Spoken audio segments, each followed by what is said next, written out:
All right, so let's speak now to civil and structural engineer, Professor Richard Walls. He's from the University of Stellenbosch and he heads up their fire engineering research unit. Prof, thank you so much for joining us. I think we spoke a day or two after the Bree Street explosion last week. There were a lot of unanswered questions.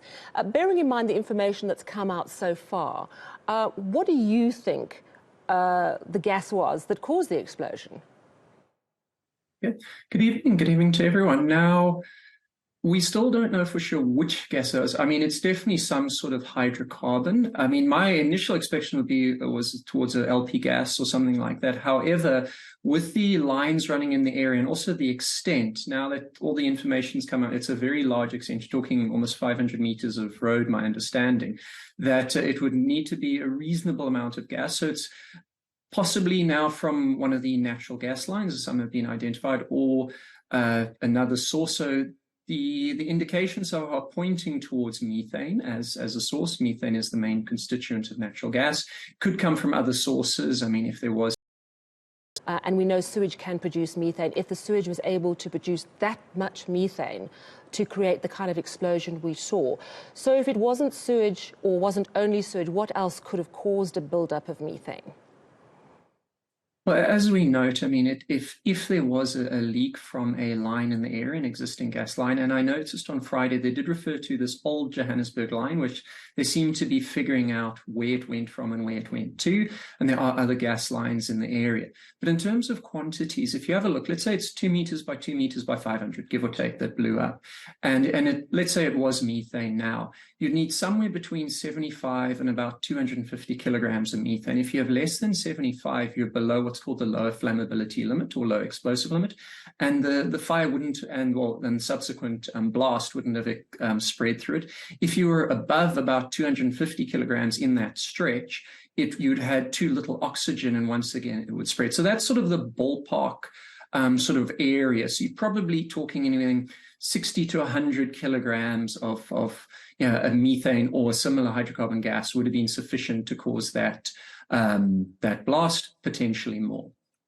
One thing the city manager said when I spoke to him a couple of days ago, he highlighted that the sealing of manhole covers to avoid theft could have actually trapped the gases and contributed to the explosion. He did say that all the manhole covers in the city have now been unsealed.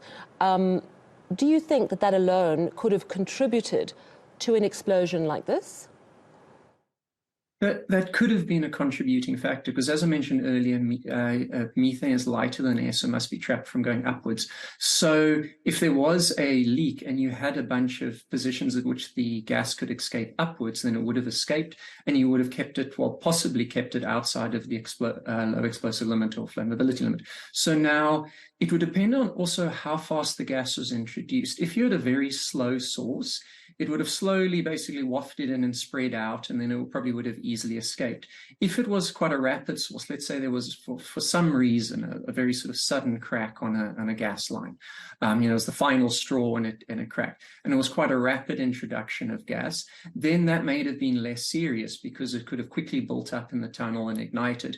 And with all those electrical cables, there's a lot of potential spark sources, and if there's joints and various things going on and with power going on and off. So there would have easily been, well, a potential ignition source from one of the many lines running through that tunnel. Do you believe this incident was specific and unique, or do you think it could happen again in the city of Johannesburg, perhaps in a different part? I think that's probably the million-dollar question which everyone's worried about. And I think the answer is we actually don't know at the moment, because we don't know what the source is. So after this incident, all the companies having gas lines in the areas would have rushed in and shut everything down and removed pieces, etc. So firstly, if there was a leak, maybe we actually won't know because what was leaking has been shut off or removed or whatever it is.